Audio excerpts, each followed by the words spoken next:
செதுக்கப்பட்டது.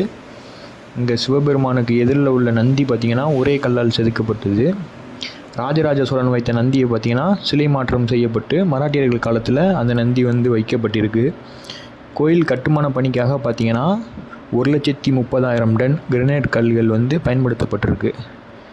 ஆனால் இதில் ஆச்சரியம் என்னன்னு பார்த்திங்கன்னா 50 மைல் தொலைவில் இருந்து தான் அந்த கட்டெல்லாம் எடுத்து வரப்பட்டிருக்கு. அந்த காலத்திலே நவீன போக்குவரத்து வசதிகள் இல்லாத நிலையில், அருகில் மலைகள் இல்லாத நிலையில் கொண்டு வரப்பட்டிருக்கு. இந்த கோயிலில் பார்த்திங்கன்னா 3 நுழைவாயில்கள் இருக்கிறது. அதில் முதல் நுழைவாயில் பார்த்திங்கன்னா நாயக்கர் காலத்தில் கட்டப்பட்டது.